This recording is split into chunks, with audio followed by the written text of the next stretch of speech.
बेटा, ये क्या बहू नहीं आई साथ में? अपने बेटे को अकेला आते हुए देखकर कमला जी ने कहा। वो भी आई है माँ, लेकिन उसके भाई भाभी की शादी की सालगिरह है कल, तो इसीलिए इस बार पहले मायके चली गई। 8 दिन वहाँ रहेगी, फिर 8 दिन हम लोग यहाँ पर रहेंगे। वैसे खाने में क्या बनाया है माँ? बैग रखते हुए सचिन ने कहा। अरे बेटा, मैंने तो कुछ भी नहीं बनाया। मुझे लगा बहू आएगी तो वही अपनी पसंद का अपने हिसाब से कुछ बना देगी, लेकिन उससे तो कोई उम्मीद करना ही बेकार है। खैर छोड़ो, मैं ही कुछ बना देती हूँ। अरे माँ, हमेशा तो वही आकर बनाती है ना। इस बार मायके चली गई तो क्या हो गया? चलो कोई बात नहीं, मैं बाहर से कुछ ऑर्डर कर लेता हूँ। पहले थोड़ा फ्रेश हो जाऊँ, या पहले ऑर्डर कर देता हूँ ताकि थोड़ी देर में आ जाए। बड़ी भूख लगी है। चल ठीक है, जल्दी से कुछ मंगवा दे। तेरे पापा भी इंतजार कर रहे हैं खाने का। फिर मुझे बर्तन भी मांजने पड़ेंगे। ढेर लगा हुआ है सुबह से। सुबह से ढेर लगा हुआ है मतलब आपकी तबीयत तो ठीक है ना? हाँ, तबीयत तो ठीक है, बस मुझे लगा था कि बहू आ रही है तो वही आकर कर लेगी। इतना कहकर कमला जी ने किचन की तरफ रुख किया और सचिन वहीं खड़ा अपनी माँ के कहे हुए आखिरी शब्दों पर गौर कर रहा था कि बहू आएगी तो वही कर लेगी। क्या बहू केवल इसीलिए आएगी? सही कहती है राशि कि जब भी वो अपने ससुराल आती है तो थका देने वाले 10 घंटों के सफर के बाद भी उसे घर में प्रवेश करते ही पहले सबके लिए गर्मा गर्म खाना बनाना पड़ता है और फिर सुबह से लेकर रात तक के बर्तनों को निपटाना पड़ता है। मम्मी कभी भी ये नहीं सोचती कि राशि भी थक कर आई है, बल्कि वो तो उसके लिए तरह तरह के काम निकाल कर रखती है, और इसीलिए इस बार वो स्टेशन से सीधा मायके चली गई। माँ को भी ये बताने से मना किया था कि वो सीधा मायके जा रही है ताकि मैं अपनी आंखों से ये देख सकूं कि घर में प्रवेश करते ही झूठे बर्तन उसका इंतजार करते हुए दिखाई देते हैं। फिर चाहे वो 6 महीने में ससुराल आए या फिर 3 महीने में। 10 घंटे की यात्रा करना कोई मामूली बात नहीं है। थकान हो ही जाती है।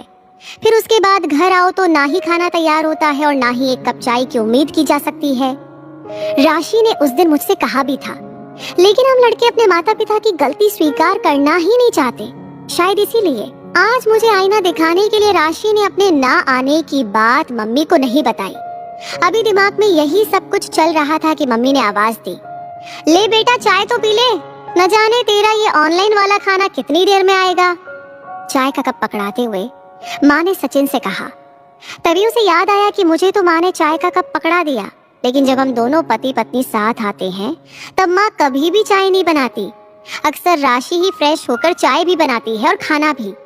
उसके बाद कमरे की चद्दर बदलने से लेकर उसे रहने लायक बनाने की व्यवस्था भी वही करती है। लेकिन अब तो वो साथ नहीं आई है, तो क्या आज भी हमारा रूम इसी तरह गंदा होगा जैसे हमेशा होता है? यही सोचकर वो चाय का कप लिए हुए अपने कमरे की ओर बढ़ा और हालात बिल्कुल वही थे। 2 दिन पहले शायद काम वाली झाड़ू पोछा करके गई थी।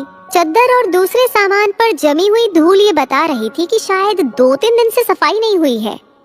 अरे बेटा, तू यहाँ पर है क्या? ये कमरा तो गंदा हुआ पड़ा है।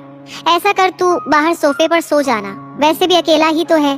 राशि आई होती तो वो थोड़ा साफ सफाई कर देती। कम से कम तू बेड पर तो सो पाता।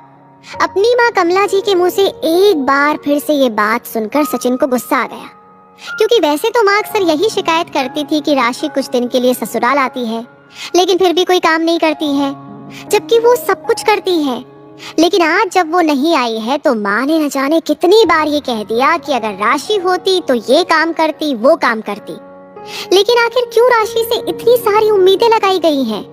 सफर से थक कर तो वो भी आती है, तो फिर क्यों आते ही उस पर जिम्मेदारियों का बोझ डाल दिया जाता है और अंत में सुनने को यही मिलता है कि वो कोई काम नहीं करती। माँ, एक बात बताओ, मैं जब से यहाँ पर आया हूँ तब से तुम 10 बार ये बोल चुकी हो कि राशि अगर आई होती तो ये काम कर देती, बहू आई होती तो वो काम कर देती। एक बात बताओ, जब मैं अकेला आता हूँ तब तो तुम मेरे आने से पहले सारे इंतजाम कर देती हो। खाना भी तैयार होता है, कमरा भी साफ होता है, चाय भी मिलती है। लेकिन अगर राशि साथ में आती है तो चाय और खाना दोनों ही नदारद होते हैं। यहाँ तक कि सुबह से लेकर तुम बर्तन नहीं मांजती, पूरे दिन के बर्तन सिंक पे पड़े होते हैं जो आकर राशि मांजती है। भला ये क्या बात हुई? उस पर हमारा रूम भी तुम काम वाली से साफ नहीं करवा कर रखती क्योंकि बहू आकर कर लेगी। आखिर वो बहू है या मशीन जिसके घर में आते ही तुम फ्री हो जाओगी? आखिर वो भी तो 10 घंटे का सफर करके यहाँ तक आती है। क्या उसे इतना भी हक नहीं है कि बस थोड़ी देर आराम कर सके? अपनी थकान उतार सके, जो आते ही तुम उस पर सारी जिम्मेदारियां डाल देती हो और अंत में उसे यही सुनने को मिलता है कि आखिर तुमने किया ही क्या है। जिस तरह सफर से मैं थक जाता हूँ, उसी तरह वो भी थक कर आती है। हालांकि आज तक मैंने इस बात को कभी नहीं माना कि मेरी माँ ऐसा कर सकती है, क्योंकि मुझे लगा था कि जैसे वो मेरी माँ है, उसी तरीके से राशि की माँ है, इसलिए वो उसके साथ कभी भी कुछ गलत नहीं करेंगी। लेकिन अफसोस, आपकी गलती होने पर भी मैंने राशि को ही चुप करवाया। हम लड़के होते ही ऐसे हैं। लेकिन अब बस, आज मेरी आंखें खुल गई है, सब कुछ मुझे समझ में आ चुका है। बस इसीलिए आज तुम्हारे सामने मुंह खोल रहा हूँ और अपनी पत्नी के पक्ष में बोल रहा हूँ। उसकी गलती ना होने पर भी तुम्हारी वजह से कई बार उससे नाराज हो चुका हूँ, लेकिन अब उसकी गलती ना होने पर अगर किसी ने भी उस पर उंगली उठाई तो याद रखना कि मैं उसके साथ हमेशा खड़ा हूँ। और इसी के साथ ये कहानी यहीं पर समाप्त होती है। ये कहानी आपको कैसी लगी? इस कहानी को सुनकर आप क्या महसूस करते हैं? कमेंट सेक्शन में जरूर बताइएगा, अपनी राय हमें लिख करके बताइएगा। साथ ही साथ आपने लाइक कर दिया है इस वीडियो को तो शेयर करना ना भूलें। और हमेशा ऐसे वीडियोस आपको समय समय पर मिलते हैं। आपके शेयर, आपके कमेंट्स होते हैं असली मोटिवेशन ऐसी कहानियां आप तक पहुंचाने के लिए। तो ये प्यार हमेशा बनाए रखें। मिलेंगे जल्दी ही अगली कहानी में।